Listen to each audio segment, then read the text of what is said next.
Assalamualaikum warahmatullahi wabarakatuh. Di sini saya akan sedikit menjelaskan tentang keuangan publik dan kebijakan fiskal Islam. Sebelumnya, di sini saya akan memperkenalkan diri.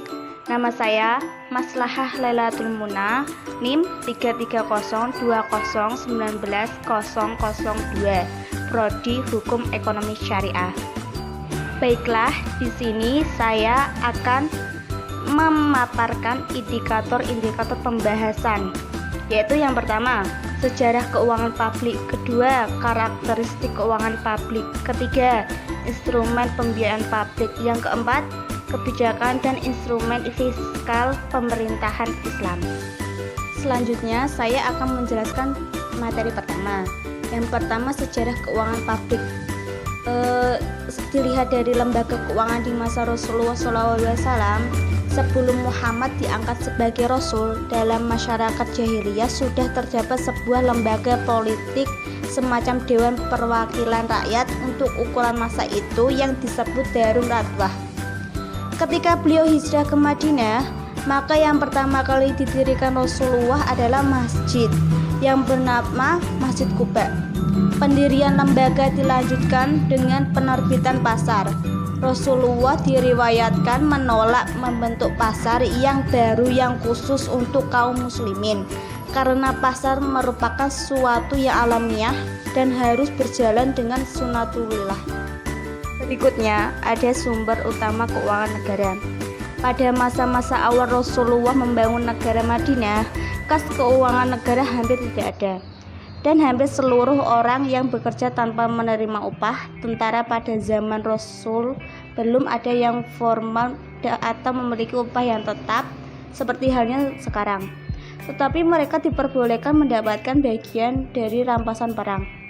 Kemudian pada tahun kedua setelah hijrah, sedekah fitrah diwajibkan, dan pada tahun ke-9 setelah hijrah zakat diwajibkan. Dan pada masa ini mulai ada pembagian pegawai yang mengelola zakat. Mereka digaji tidak secara resmi, tapi ada dana tertentu dari zakat tersebut. Indikator pembahasan yang kedua tentang karakteristik keuangan publik. Dalam perjalanan sejarah, penerimaan negara Islam bukan hanya dari zakat, namun berasal dari sumber lain, baik primer maupun sekunder.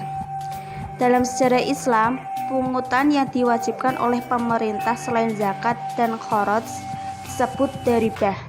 Daribah yang lebih dikenal istilah pajak adalah harta yang diwajibkan dibayar oleh kaum muslim untuk membiayai berbagai kebutuhan dan pos-pos pengeluaran yang memang diwajibkan atas mereka. Daribah lahir dengan landasan hukum bahwa Allah juga telah mewajibkan negara dan umat untuk menghilangkan kemudaratan yang menimpa kaum muslimin, yaitu jika tidak ada harta sama sekali. Selanjutnya, indikator yang ketiga, yaitu instrumen pembiayaan publik. Berbagai instrumen yang bisa digunakan sebagai sumber pembiayaan negara pada dasarnya dapat dikembangkan karena pada hakikatnya ini adalah muamalah. Kecuali dalam hal zakat, ada beberapa instrumen yang digunakan sebagai instrumen pembiayaan publik, diantaranya zakat, aset, dan perusahaan negara. Indikator yang keempat yaitu kebijakan dan instrumen fiskal pemerintahan Islam. Kebijakan fiskal dalam Islam ada beberapa instrumen berikut. Yang pertama, jizyah adalah pajak perlindungan yang diberikan kepada penduduk non-muslim pada suatu negara di bawah pengaturan Islam. Yang kedua, ghanimah adalah harta rampasan perang yang diperoleh dari suatu wilayah yang didahului dengan peperangan.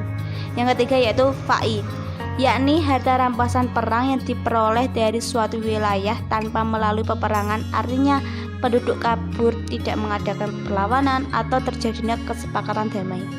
Yang keempat yaitu zakat, adalah harta tertentu yang harus dikeluarkan oleh orang yang beragama Islam dan diberikan kepada golongan yang berhak menerimanya atau mustahik zakat.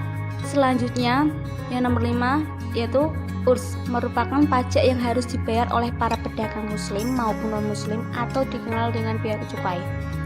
Yang keenam, kharaj merupakan pajak yang dibebankan kepada tanah-tanah yang ditaklukkan oleh kaum muslim yang dibiarkan tetap dimiliki sebelumnya guna untuk produktivitas tanah tersebut atau hasil pertanian. Yang ketujuh yaitu nawaib, merupakan pajak yang dibebankan kepada orang kaya muslim dikarenakan negara kekurangan dana akibat perang yang panjang dan menghabiskan kas negara.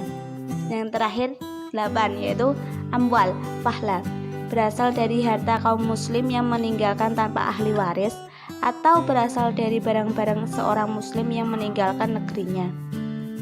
Baiklah, itu tadi paparan materi yang bisa saya sampaikan tentang keuangan publik dan kebijakan fiskal Islam. Jika ada kekurangan dan kata-kata yang kurang berkenan, mohon dimaafkan.